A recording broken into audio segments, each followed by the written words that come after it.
let's get into the weeds about your website's speeds and feeds.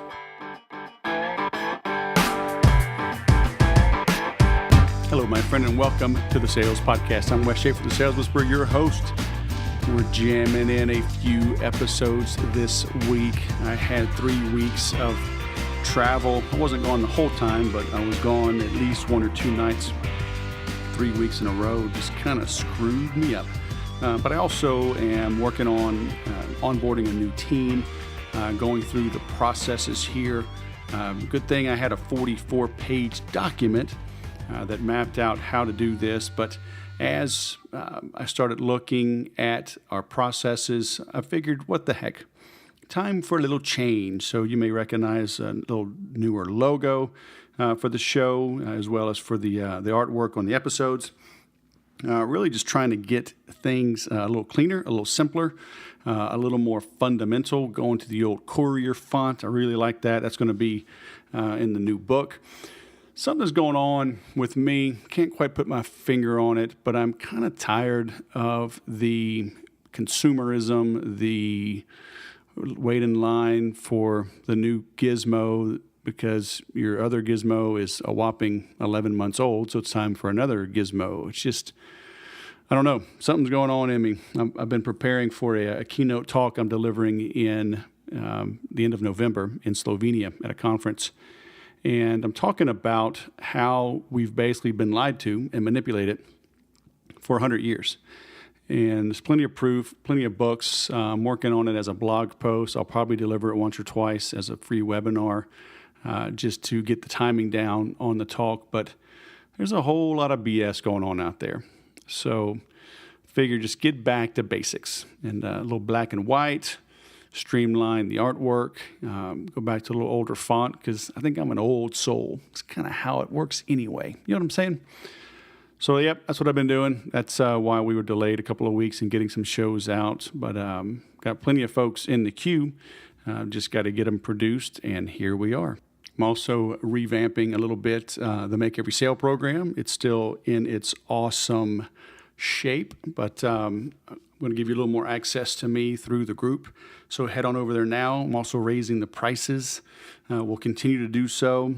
So you get a 1-year money-back guarantee. So you're going to make more money. You're going to have a positive ROI regardless of what I charge, but you might as well save a few nickels and sign up now, okay? MakeEverySale.com. Go check that out.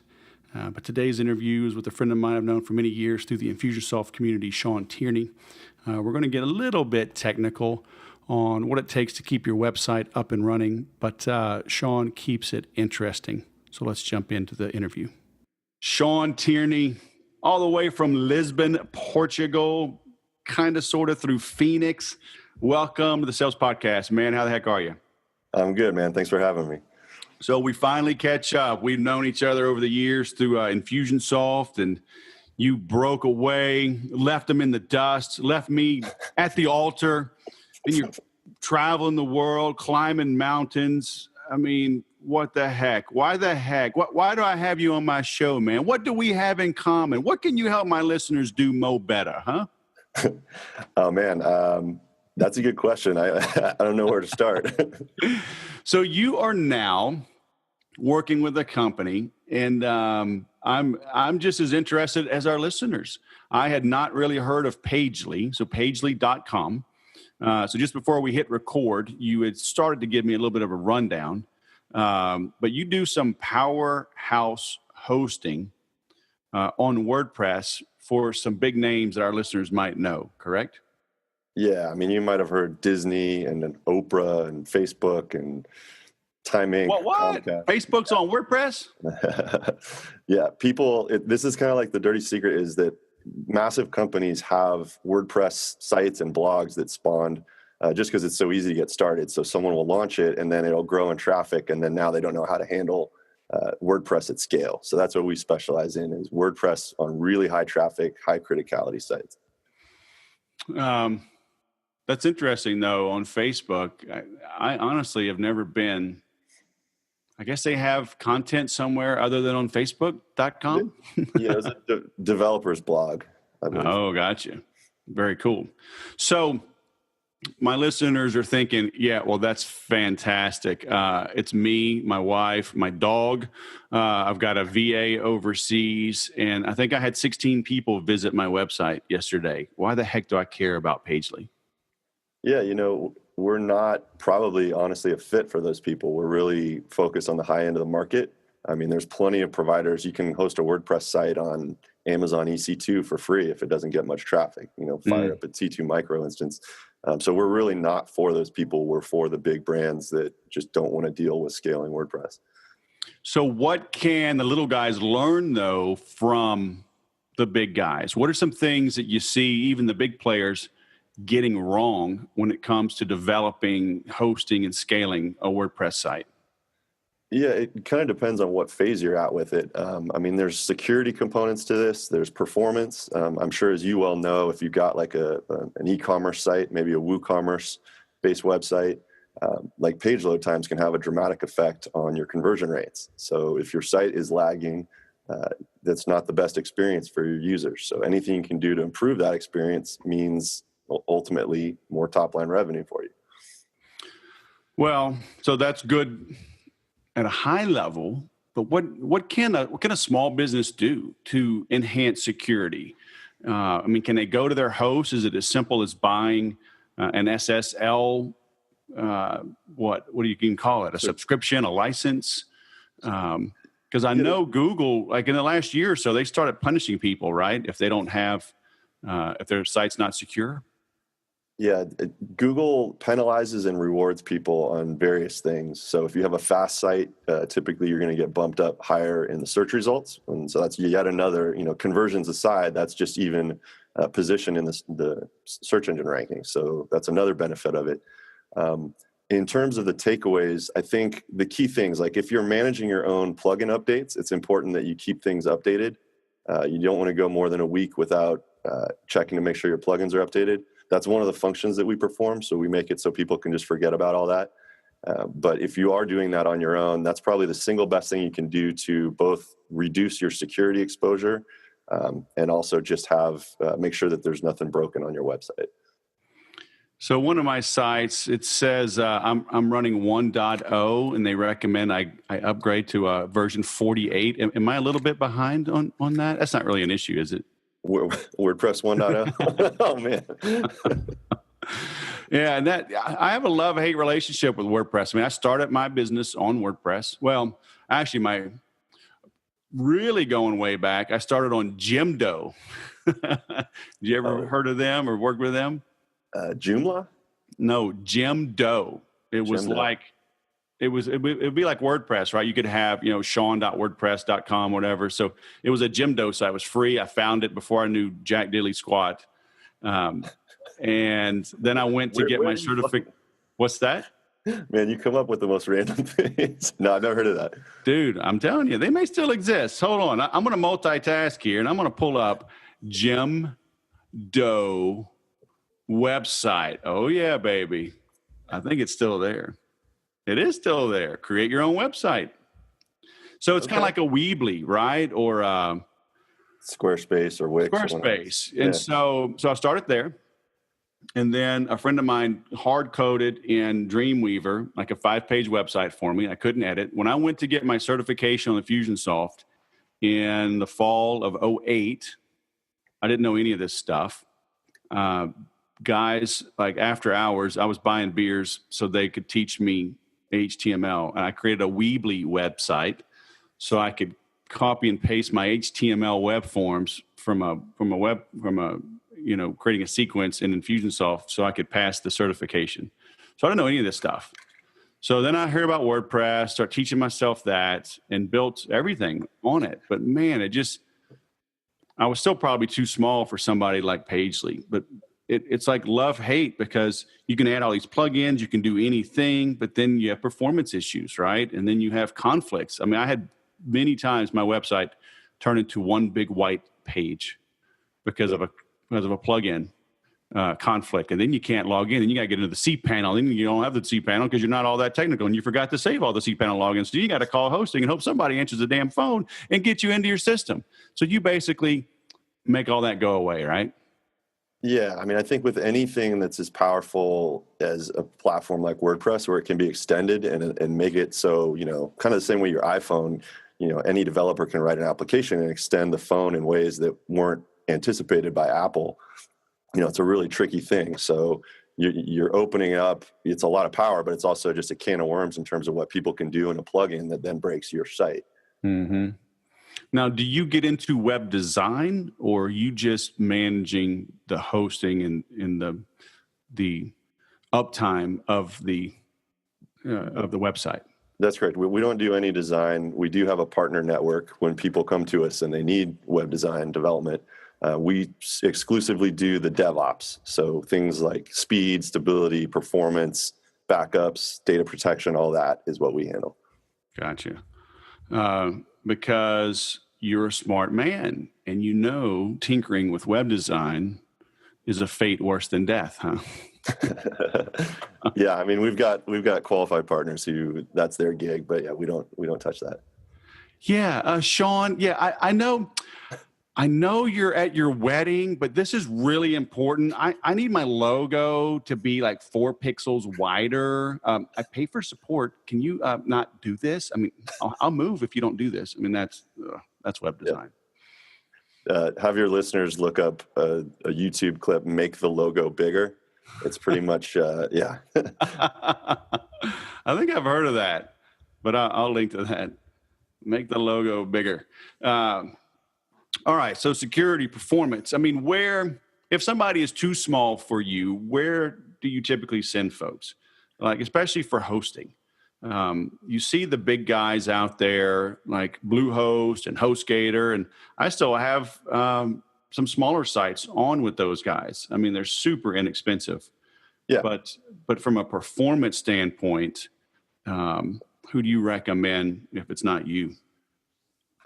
So again, it really depends on where you're at in the process. If you want to manage this stuff on your own and you're capable, you're technical enough, I think either DigitalOcean or AWS, running your own instance is a perfectly acceptable way to go. If you're not as technically proficient, then you probably want some type of shared hosting environment like a GoDaddy or any of the ones you just listed. DreamHost is another one that we bump into. Those are going to be all like $10 a month low end hosting options. So if it's truly the scenario that you said, like, mom pop dog, then that might be just perfectly adequate. When you start to outgrow that and you're having, performance issues or uptime issues, then that's typically when we see people reaching out for a managed option like us.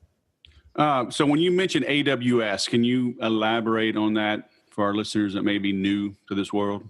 Yeah, for sure. So AWS is Amazon Web Services. And what this is everyone knows Amazon, right? It was the bookseller back in the day. Now they sell just everything. But that company made a really progressive move when it decided, hey, we have to build all this infrastructure for our store. So we're going to do it in such a way where we can externalize that and expose the infrastructure so that other people can put their computing needs on there. And now that business, I believe, has surpassed the retail business in terms of market cap.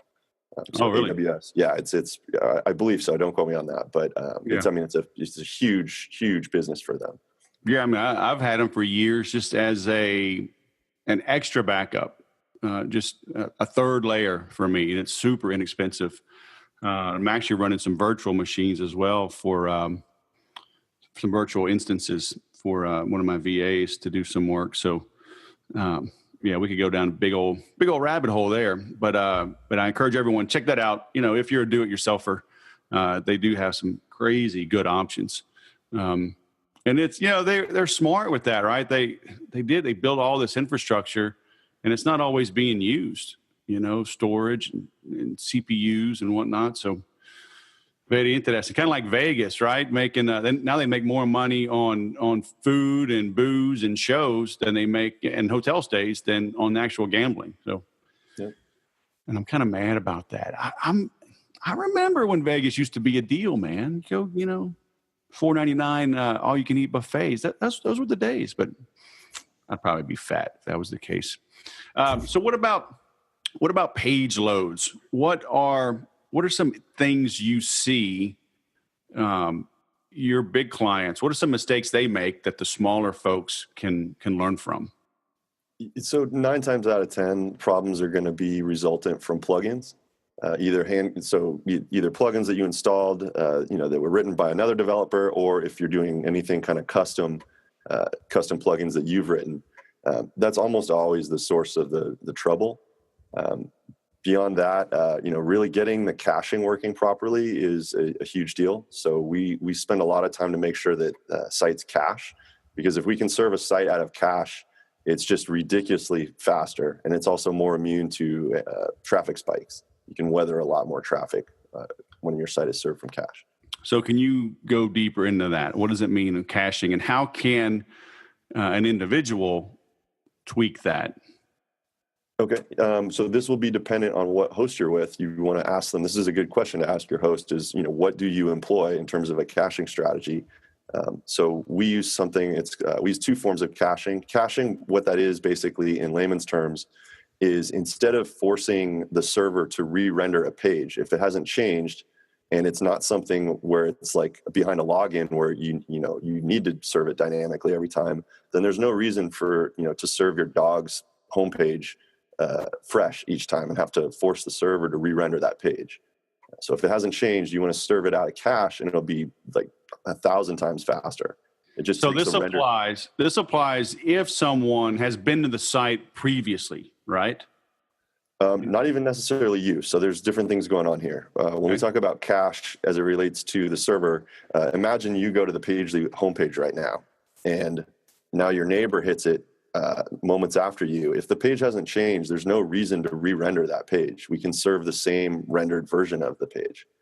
So literally all that page output that was sent to your browser, rather than forcing the server to go back and figure out what images belong where and database calls and all that, it should just send the same output to your neighbor's browser. If I lost you, let me know. Yeah, I mean, I understand at a theoretical level, at an independent site level, like, because I know 9 times out of 10 when I call any kind of IT company for support, like, oh, clear your cache and cookies. So I do understand on an individual level, but like if my machine has cached that website and my wife logged in from her computer, doesn't she still have to go back to that server to get that content to be cached on her own machine the first time? Yeah, so let's clarify. There's different types of caching at play here. So browser caching is on an individual basis, and you're correct that what's in your browser cache is not in your wife's browser's cache. Sure. So that does need to go back. But what happens is, in that situation, it'll hit the server, but it won't actually render in PHP. It'll realize that the page hasn't changed, so we're just going to serve that from server cache, which is different than browser cache, right? Okay.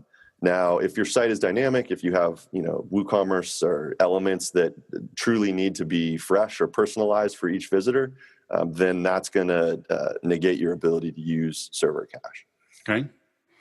So you manage that though for your clients, or you just deploy the correct or best server caching strategy for your larger clients to improve that performance, that load speed.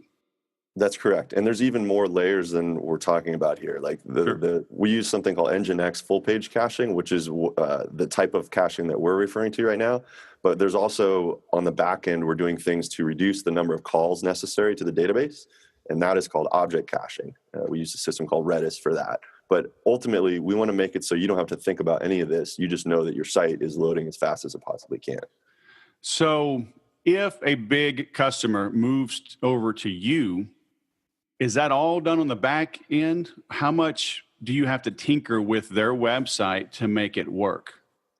Yeah, so we do what we call white glove migration. So our team, you'll give us the server credentials. We'll go into wherever it's hosted, or if you don't want us in your server, you can just give us a zip file. But we move the site and we tune it. We look for issues. If it's been hacked, we're going to see the compromised files on there. But basically, we do all that work for you. We get it set up. We set up the cache. We set up the CDN. That's yet another thing we didn't talk about, but content delivery network is another way of accelerating page loads. So we do all that for you. Everything's set up. You get the keys to a fully functional site at the end of it. So yeah, let's just jump into that because I've seen on the CDN side, what's the big one, or at least is it Cloudflare is one of the big, I guess, commercially available or widely available. Yeah, that's the one we bump into most for sure. Okay. And is that a good thing or a bad thing? No, it's a great service. They have really nice features. They can also help with things like DDoS mitigation, so distributed denial of service attacks. We actually use the Amazon, so CloudFront, not to be confused with Cloudflare, but Amazon has its own CDN network, and that's what we use. And so how does this help? And can I know I, as an individual, can use Cloudflare. Can an individual use Amazon's CDN? Yeah, they certainly can. It's Amazon exposes a number of different services. You know, your WordPress site would likely be hosted on EC2. They have storage. Like they think of all the raw things that go into like server infrastructure, and they expose these services individually, and you can pick and choose and use whatever you need. Now, this does necessitate being a little bit more technical. Like the average person isn't going to be able to go fire up an EC2 instance and use the elastic block storage and S3 and all these things that we're talking about here. So we're based on AWS infrastructure, but again, all you know is that you're using WordPress and you don't have to think about the underlying infrastructure. Well, I did stay at a Holiday Inn Express, and they're building a new one by my house, so that does make me kind of smart. I'm proud of you, man. I have the Google. I'll figure this out, man. So how does a content delivery network, a CDN, how does that improve page performance? Right. So the CDN refers to all the static assets that are referenced by your web page. So if you think about what takes time in loading a web page, rendering the PHP server output is one thing. But the other thing that takes a lot of time is if you're serving images and video and JavaScript and CSS and all these other static assets that are referenced on the page, all that adds up. You can figure this out. You can actually go to your website. If you're using Chrome or Firefox, either one of them have a developer's tools. Just do inspect the page, and it'll show you under the network tab all, each element, how much time that's taking to load. So the CDN applies to all that other stuff, all the static assets. And what it does is it's actually a way of pushing those assets physically closer to the end visitor, the person who's hitting your website. There's what's called points of presence around the world. And the CDN, think of it like pushing all those static assets out to the edge. So they're replicated in many places, and they will be physically served from a closer location, reducing the latency. Right. Yeah, that's some crazy stuff as I started learning about it. On these elements that you talk about, because I have some different tools that'll send me an update each week, like what's bogging things down. Have you seen issues with embedding videos using tools like Wistia, Vimeo, even YouTube? It would seem to me that those would load faster because basically it's just pulling in, right? It's framing that video versus putting it right on the actual machine. That's exactly right. Do you recommend that, or like on your bigger clients, do they just have the money and the bandwidth and just throw the video natively on the site? Yeah, I mean, we really recommend using a specialized service like Vimeo or Wistia. I mean, there's no point at this day and age to be like putting those videos on your server. Mm-hmm. Some of the very large companies will use something like Flow Player when they want to brand it themselves and whatnot. But we still recommend serving those videos out of something like S3 and using a content delivery network to serve the videos. Right. But the average person is going to be best served by using a video service, and even YouTube is fine.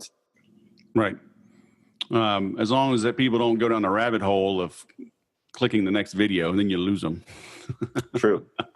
And I typically recommend, I'll tell people, upload your video natively to YouTube, SEO the heck out of it so you drive traffic back, but then use Vimeo or Wistia as well, put that video to embed it on your site so you can control, what people see, especially at the end. Because, man, people aren't as dedicated and focused as you and me. They'll get off on a tangent, man, and they never come back.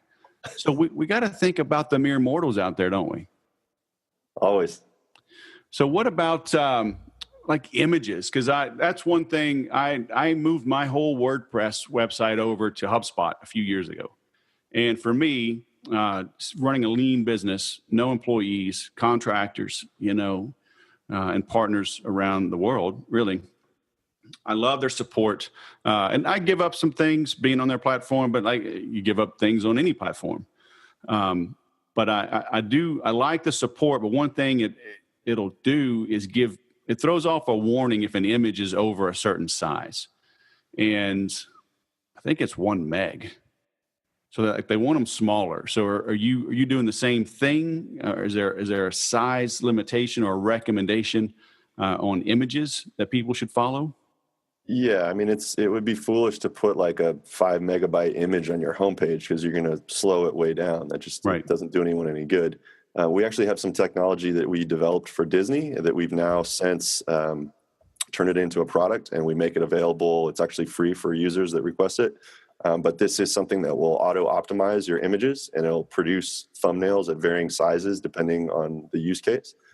So it's just a matter of really like generating the optimal size and not ever loading something more than you need to send to the browser. Right. Now, how do you help your customers? There's got to be some finger pointing when things aren't working right. And then lo and behold, it's some crazy plugin conflict. How do you help them determine, which plugins are vital or necessary for that user experience versus like, hey, you might want to get rid of those certain plugins? Yeah, I mean, this will usually manifest in a support ticket. They'll, have downtime, or the site will be a white page like you experienced. And 9 times out of 10, again, it's going to be the plugins. So we'll recommend that you disable everything that isn't completely essential. Troubleshooting plugins, there's a whole process to it, but it's kind of sleuthing out what the culprit is there. And then, our job is to make sure that the site is always accessible. So we're going to go in there on their behalf and troubleshoot it, figure out what's causing the problem, and then disable it, even if it means that the site doesn't quite look aesthetically the way that they wanted it to, but it's more important that it's at least up. And then we can advise them on what they need to do to fix it. Will they come to you, or will you proactively consult with them before they start doing that? Or are you just the silent partner in the background trying to keep things up regardless of the foolish things they do to their site? Yeah, I mean, as you might imagine, there's all scenarios have happened, and so we've dealt with quite a bit. We have what we call a shared responsibility model when it comes to things like security and plugins. So we can't stop the customer from doing things that shoot themselves in the foot, right? We try to be helpful. We're very reactive when we sense a problem. We have 24/7 monitoring. If ever the site returns anything other than a 200 HTTP response, then we're going to get notified. We're going to go in and investigate it. So we're doing things reactively, but yeah, we also are proactive about setting expectations and helping people understand, look, you can do things that are going to break your site, and we'll do our best to help you when that happens, but don't break your site. Yeah, I know. Crazy. So what's the origin story of Pagely? How did you determine your niche and succeed in that niche? Because I know most of my listeners would love to sell to a bigger clientele. They'd rather do 10 deals at, whatever, $100,000 each to get to $1 million rather than doing 1 million deals at $1, right? Sure. So, but how did y'all move up that food chain to be servicing such big names as Oprah and Disney and Facebook? I mean, those are top tier names. Yeah, absolutely. So it like any origin story, it's actually really interesting. So my buddy and his wife, Josh and Sally Strebel, are the founders of this thing. It's nearly 10 years old at this point. And, they started it on their own. Josh was coding it, made what he thought he needed for his consulting business, and then realized, kind of like the way that Amazon did, hey, we can externalize this and make it so other people outside of ourselves can host sites. So they just kind of built it slowly and steadily. We've never raised any money, so it's all entirely bootstrapped. We have our main competitor, volume-wise at this point, has raised something like $246 million. It's a massive VC-funded company. So we've been fortunate to stay very lean and mean and just profitable and bootstrapped. And in terms of your question of how we've moved constantly up stack, I think when you're that early, we were literally the very first people doing this. It was not even called managed WordPress hosting at that time. It didn't really have a name. But we were the very first people doing it. And I think when you're in that early and you treat people right, the reputation is the strongest thing. Word of mouth gets around. And so I think big companies like to do business where they know other big companies have been and, praised. So we get a lot of people just referring us, and that's a virtuous cycle. Yeah. Amen. I call it ABCDE, right? You attract, do the right thing, bond with them, convert them to a customer, deliver a great experience, then you endear them. But see, that would be a V, virtuous. So, I mean, that ABCDV, that doesn't work, okay? So endear. But I like that. Then you're back to the attract, right? Yeah. So that's cool. And they built it. They live there in Phoenix. I mean, that's why it's headquartered there. Yeah, they're actually in Tucson. We have our engineering staff is based out of Phoenix, but everyone else is scattered around the world, like myself. Yeah. Crazy, huh? You gotta love it. Just blossom where you're planted, huh? Just get good people, do good work. So how'd you end up in Portugal? Yeah, so they're very progressive in terms of, obviously everyone's distributed and virtual. I decided to take it to the extreme, and I asked if I could go do my job on the road for a year and travel the world. So I did a program called Remote Year, and that took me around the world. I did 61 cities in the course of like a year and a half. So having lived all over the world, Lisbon was my favorite place, and I just came back here and got residency. So you mean you take your wife, 7 kids, and a dog in all those places? We have different scenarios. Oh, no, that's me. Yeah, that's why I'm sitting here. That's right. I forget. I have to live vicariously through you. I'm like, oh, hold on to that cliff. Oh, I hope Sean's okay. We have an interview to do. He better get back off that mountain. So when you're coming back to the States, man, you're gonna stay there forever? You're gonna stay there for a few years? Yeah, I don't know. I have no plans to return at this point. I'll go back and see my folks for the holidays. But Sure. In terms of living, I really fell in love with this place, so I don't see myself moving anytime soon. So is Portuguese really that hard to learn? I heard it's kind of pretty tough. difficult, man. Yeah, no, I'm fluent in Spanish, but Portuguese is a whole different animal. So Right. I'm slowly learning it. Yeah, I've been doing Brazilian Jiu-Jitsu for about a year and a half. So he throws out, our instructor's Brazilian, and he throws out phrases, and we'll count to 10. And I'm like, I don't know what you're saying, dude. Yeah, it's so different. Brazilian Portuguese is different than Portugal Portuguese too. Sure. I find it what's spoken here is almost closer to Russian in the sound of it. It's really a very different language. Cool. So as we travel the world, though, we can come hang out at your house and talk about CDNs and POPs and PHP and all that good stuff. Yeah, I mean, the idea I think is to not have to talk about that stuff. We want you guys to just make money. But yeah, so we can just drink beer and figure out how to speak Portuguese. Which may be more difficult. No, not the beer drinking, but the language thing. I see the Pabst Blue Ribbon in the background. Is that the beer of choice these days, or what's? I don't know what you're talking about. Let me cover it up. No, my buddy gave me that. It's big old. Yeah, my wife gets mad, but I got to figure out where to put it. Now that I'm changing the office around. I got my mirrors over there, the Coors. I got my Jack Daniel's old number 7. I just like those old things like that. It's funny though how PBR's made a comeback. I mean, I'll drink any beer if you hand it to me, but I prefer non-bowling alley beer. Solid. We'll come out to Portugal sometime. We got good beer here. All right. Well, I'll be in London in November in Slovenia. So if I make it that far, I mean, you could like travel the rest of the way and close the gap. Okay. Deal. Very cool. So for our bigger customers that want to learn about Pagely, it's just pagely.com, right? Yeah, there was something we were talking about before we hit record that it's probably worth looking at for the bigger customers who are interested in this. We try to be really progressive in terms of offering different ways to engage with us. Mm-hmm. And we recently just rolled out what we had codenamed Bottled Beard. You'll see why once you play it. But basically, we turned our whole sales consultation process into a series of videos that you can interact with. And you really have to try to experience it, but it really feels like you're having a conversation with Matt, our lead sales guy. So it's something worth trying, even just for that experience. Forget hosting. It's really just what's possible now in terms of interactive video. Is this the choose your own adventure on the homepage? Yeah, that's exactly it. Okay, cool. Yeah, it's right there, front and center. I'm looking at it right now. So I will link to that. But yeah, it's just pagely.com. Very cool. Well, Sean Tierney, all the way from Portugal. Thanks for, what is it over there? 3 o'clock? 3:30? It's 5:30 here. Oh, 5:30. Okay. Well, man, we're interrupting your beer time. So thanks for delaying that for a half an hour to enlighten our listeners. Hey, man, anytime. Always a pleasure chatting with you. All right, man. Have a great night. Cheers. So there you have it. If you have a big site, you should be checking out Pagely.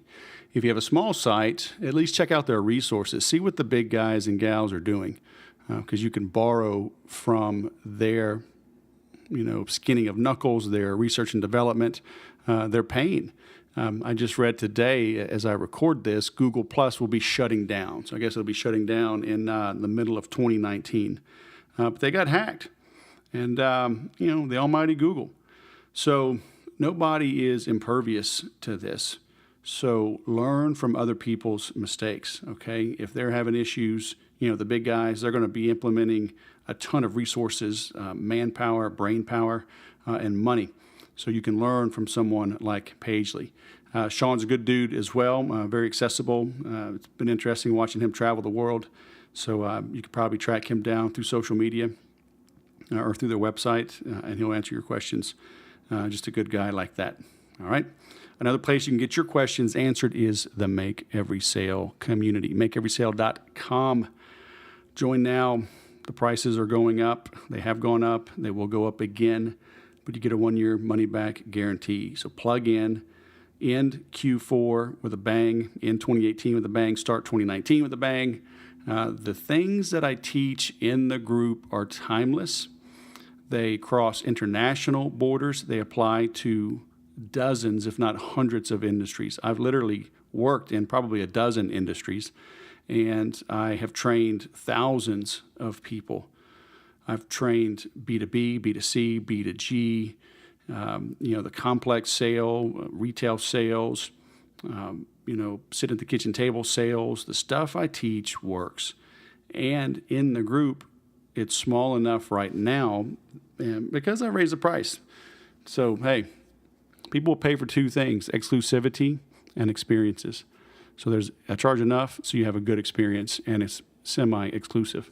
But it's small enough where you can ask a question, and if it's relevant, okay, if it's not out of left field, I'll answer it during the 1-hour live weekly calls. If it's off the wall a little bit, I always have a 30-minute Q&A where I answer anything, basically a hot seat. You can jump on, ask anything. Landing pages, politics, whatever. So if you want my help, right? 22 years in sales, 12 years running a business, the sole breadwinner that entire time. The things that I do, they work because they have to work. I don't have a choice. I've got a wife, I've got 7 kids, I got a crazy dog and a mortgage, okay? They all are depending on me doing things that make money. So that's what I'll help you learn as well, okay? So makeeverysale.com.